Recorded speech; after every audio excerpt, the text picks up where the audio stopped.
आप सभी को श्रावण मास की हार्दिक शुभकामनाएं।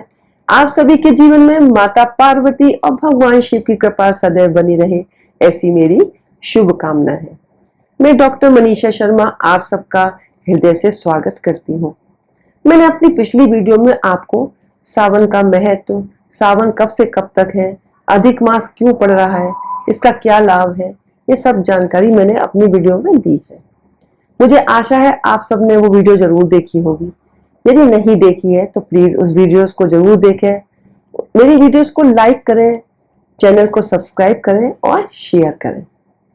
आज की इस वीडियो में मैं आपको कुछ ऐसी महत्वपूर्ण जानकारी देना चाहती हूँ जो आपको जरूर अच्छी लगेगी।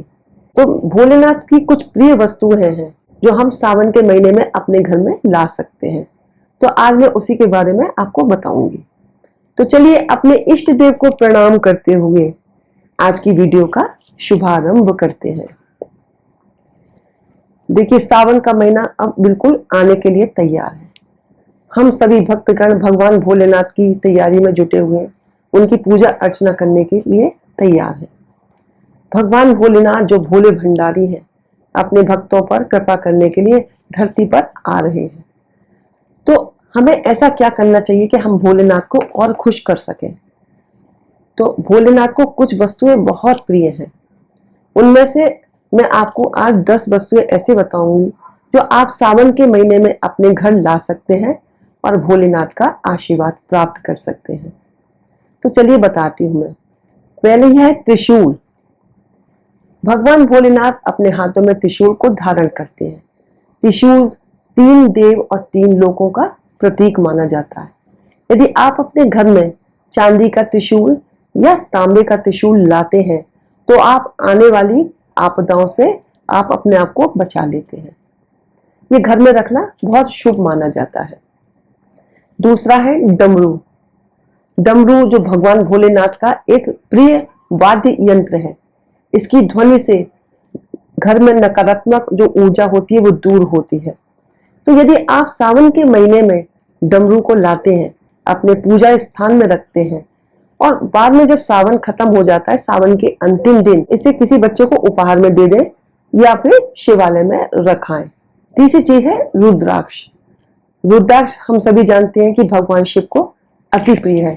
यदि आप इसको अपने घर में ला करके रखते हैं तो आपको भोलेनाथ की कृपा जरूर प्राप्त होती है।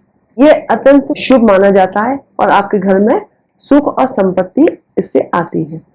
सावन के महीने में आप अपने घर में रुद्राक्ष को भी ला सकते हैं या आप पंचमुखी रुद्राक्ष की माला ला सकते हैं जिसपे आप मंत्रों का जाप कर सकते हैं।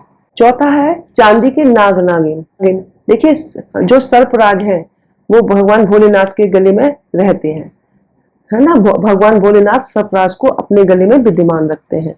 ये सावन के महीने में हम चांदी के नाग नागिन का जोड़ा या तांबे के नाग नागिन का जोड़ा अपने घर में लाते हैं और उसको अपने पूजा स्थल में रखते हैं।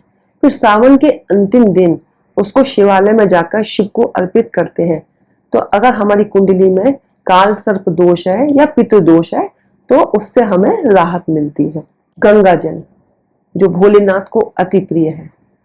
सावन के महीने में आपको गंगा जल अपने घर में जरूर रखना चाहिए और रोज भोलेनाथ का अभिषेक गंगा जल से करना चाहिए, क्योंकि उन्होंने अपनी जटाओं में गंगा विराजमान कर रखी है।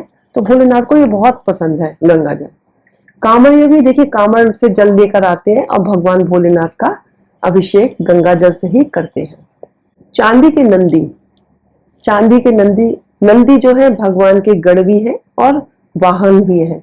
तो अगर आप घर में चांदी के नंदी लाते हैं तो इससे आपके घर में सुख और समृद्धि आती है, आपके आर्थिक संकट दूर होता है। चांदी के डिब्बे में भस्म। भगवान भोलेनाथ को हम सभी जानते हैं कि भस्म अति प्रिय है। हम उन पर शिवलिंग पर भस्म अर्पित करते हैं।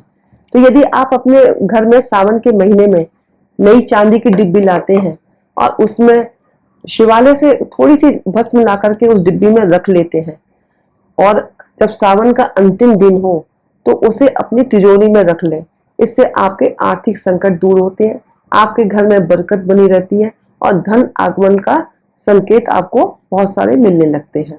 चांदी का कड़ा। भोलेनाथ अपने पैरों में चांदी का कड़ा धारण करते हैं।